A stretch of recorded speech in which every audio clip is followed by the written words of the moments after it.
compatriotes, en ces instants critiques pour notre nation, je m'adresse à vous avec la gravité et la solennité qu'impose la situation.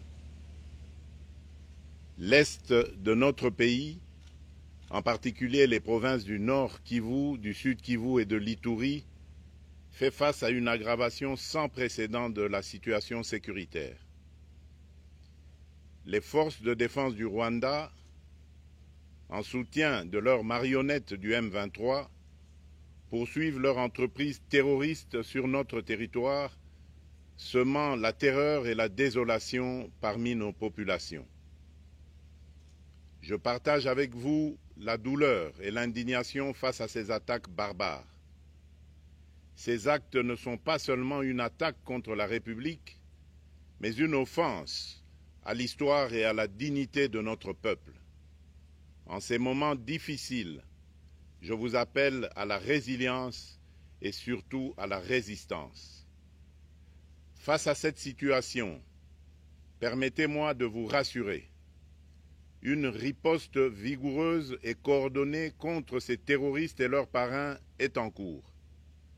Nos vaillantes forces armées de la République démocratique du Congo, symboles de courage et de patriotisme, sont pleinement mobilisées, prêtes à défendre chaque centimètre de notre territoire. J'ai personnellement convoqué et présidé des réunions de crise avec une équipe restreinte du gouvernement, le haut commandement militaire ainsi qu'une réunion interinstitutionnelle afin d'évaluer les récents développements de la situation et de lever les options pour repousser les agresseurs et reconquérir chaque parcelle de notre territoire. À cet effet, j'ai nommé ce 28 janvier le général-major Évariste Somo Kakule au poste de gouverneur militaire du Nord Kivu pour renforcer la coordination des opérations militaires et restaurer l'autorité de l'État. Parallèlement, nous avons engagé d'importantes démarches diplomatiques, notamment au sein du Conseil de sécurité des Nations Unies, ainsi que dans le cadre du processus de paix de Luanda, auquel nous restons pleinement engagés malgré les obstacles. Nous privilégions la voie du dialogue, mais toujours avec lucidité, tout en restant fermement résolus à défendre notre territoire et notre souveraineté par tous les moyens nécessaires. Mais ce combat n'est pas seulement celui des FARDC. C'est le combat de tout un peuple, le combat de notre identité congolaise, afin de léguer aux générations futures un pays prospère et en paix. À tous nos compatriotes, dans chaque province, chaque ville, chaque territoire et chaque village, ainsi que ceux de la diaspora, sans distinction d'appartenance ethnique ou politique, unissons nos efforts. Apportons un soutien indéfectible, moral et matériel à nos vaillants soldats. Mobilisons-nous comme un seul homme pour défendre notre souveraineté et sauvegarder notre intégrité territoriale. Je suis pleinement conscient des souffrances de nos compatriotes qui fuient les hostilités. Le gouvernement est instruit d'activer le plan d'urgence humanitaire pour venir en aide aux déplacés. À vous, habitants de Goma et des environs, je ressens profondément votre douleur qui est aussi la mienne. Elle traverse nos cœurs et nos âmes en tant que fils et filles d'une même patrie. Mais face à cette épreuve, je vous exhorte à puiser dans cette force intérieure qui fait la grandeur du peuple congolais. Résistez avec courage. Faites preuve de vigilance constante et gardez votre calme malgré l'adversité. Sachez que nous ne sommes pas restés inactifs. Des plans de contingence sont préparés pour assurer la protection de la population civile et prévenir toute escalade de la violence. Les dispositifs de sécurité ont été renforcés pour protéger les zones stratégiques et nous travaillons sans relâche pour garantir le fonctionnement des services essentiels. Je tiens à rendre un hommage solennel à tous ceux qui ont payé le prix ultime dans cette lutte pour notre dignité et notre souveraineté. J'ai une pensée pieuse pour le général-major Peter Chirimwami, gouverneur militaire du Nord Kivu, tombé les armes à la main. Je m'incline avec respect devant la mémoire de tous nos militaires et de tous les Wazalendo tombés sur le champ d'honneur. Je pense aussi aux soldats de la mission de la communauté de développement d'Afrique australe, la SAMI DRC, qui combattent à nos côtés, aux casques bleus de la MONUSCO, qui ont sacrifié leur vie pour la paix, ainsi qu'aux innombrables civils victimes de la barbarie ennemie. Leur courage et leur sacrifice ne seront jamais oubliés, et nous portons leur flambeau avec la ferme détermination d'achever leur noble combat. Je voudrais ici interpeller directement la communauté internationale et l'Union africaine. Le Rwanda continue de violer ouvertement et sans scrupule les principes fondamentaux de la Charte des Nations Unies ainsi que les accords régionaux. Pire, ces agissements se déroulent dans une impunité totale et ce, avec un mépris manifeste des règles internationales et des valeurs que ces institutions sont censées défendre. Cette attitude arrogante, qui ne cherche même plus à masquer ses forfaits, est une provocation inacceptable à l'égard de notre souveraineté et de la stabilité régionale. La présence de milliers de soldats rwandais sur notre sol, leur soutien politique, logistique et militaire à leur pantin du M23, ainsi que leur implication dans l'exploitation illégale de nos ressources naturelles, nous conduisent tout droit à une escalade aux conséquences imprévisibles, mettant en danger toute la région des Grands Lacs.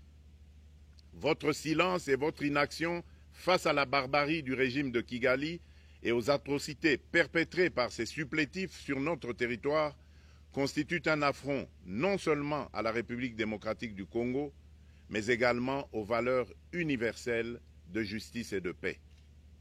Le peuple congolais prend acte de cette passivité qui frôle la complicité. Soyez sûrs d'une chose, la République démocratique du Congo ne se laissera pas humilier ni écraser. Nous nous battrons et nous triompherons. Congolaises et Congolais, l'heure est certainement grave, mais notre détermination est encore plus inébranlable.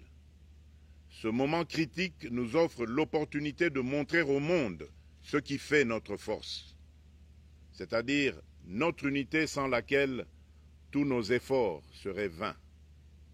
Je vous appelle à être vigilants, mais à ne pas céder à la haine, aux divisions ou à la violence. Je condamne avec la plus grande fermeté les actes de vandalisme et de pillage qui ont visé certaines missions diplomatiques accréditées en République démocratique du Congo, ainsi que des intérêts privés dans la ville de Kinshasa. Ces comportements irresponsables dénaturent l'expression saine de notre colère face à l'agression barbare nous imposée et jettent une ombre sur les manifestations pacifiques de soutien à nos vaillantes forces armées qui luttent avec courage et abnégation pour défendre notre souveraineté. Notre engagement doit rester ferme et discipliné. Nous gagnerons cette guerre par notre unité, notre courage et notre sens de responsabilité, et non par la violence aveugle et par l'anarchie. Cette victoire ne sera possible que si chaque Congolais, où qu'il soit, prend toute la mesure du combat qui est le nôtre. J'appelle donc la nation entière, hommes et femmes, jeunes et vieux, acteurs politiques, opérateurs économiques, membres de la société civile, confessions religieuses, artistes et sportifs à se mobiliser, à faire bloc derrière nos vaillantes forces armées et à contribuer chacun à son niveau à l'effort de guerre. J'ai instruit le gouvernement de mettre en place des mesures rigoureuses de réduction du train de vie des institutions et de leurs animateurs afin que les ressources ainsi économisées soient directement réorientées vers le soutien à nos forces armées. Dans cet effort national, j'en appelle également à la responsabilité du secteur privé qui est invité à contribuer activement à cette cause commune. Nos soldats se battent avec héroïsme pour la défense de notre intégrité territoriale et de notre souveraineté. Ils ont besoin de notre soutien total, qu'il soit moral, matériel ou logistique. À la jeunesse congolaise, pilier et espoir de notre nation, je vous exhorte à répondre massivement à l'appel de la patrie. Le moment est venu de vous lever, de mettre votre énergie et votre créativité au service de la nation. Nous devons renforcer nos rangs et chaque jeune Congolais prêt à défendre son pays a une place au sein de nos forces armées. Enrôlez-vous massivement dans l'armée. Vous êtes le fer de lance de notre projet et votre mobilisation est déterminante pour la victoire finale. Aux braves populations du Nord Kivu, du Sud Kivu et de l'Ituri, vous êtes le symbole de la résilience congolaise, une source d'inspiration pour toute la nation. Vous n'êtes pas seuls dans cette épreuve. La République tout entière se tient à vos côtés, unis dans l'espoir et la lutte. Ensemble, nous ferons face et surmonterons cette épreuve. À nos vaillantes forces armées et aux vaillants patriotes Wazalendo, véritables sentinelles de la souveraineté nationale, je rends un hommage appuyé et vous exprime au nom de toute la République notre reconnaissance infinie et notre fierté inébranlable. Votre bravoure, votre discipline et votre engagement sans faille inspirent et mobilisent tout un peuple déterminé à défendre son territoire. Sachez-le, la République ne vous abandonnera jamais. Votre combat est le nôtre et vos sacrifices ne seront jamais oubliés. Vous incarnez l'honneur de la nation congolaise. À tous mes compatriotes, d'ici et de la diaspora, la République démocratique du Congo ne pliera pas. La République démocratique du Congo ne reculera pas. Je ne vous abandonnerai jamais. J'en fais ici le serment. Le soleil n'a pas cessé de briller sur notre patrie. Ensemble, main dans la main, nous surmonterons cette tempête et nous ouvrirons une ère nouvelle de paix et de prospérité pour les générations futures. Que Dieu bénisse la République démocratique du Congo et son peuple. Je vous remercie.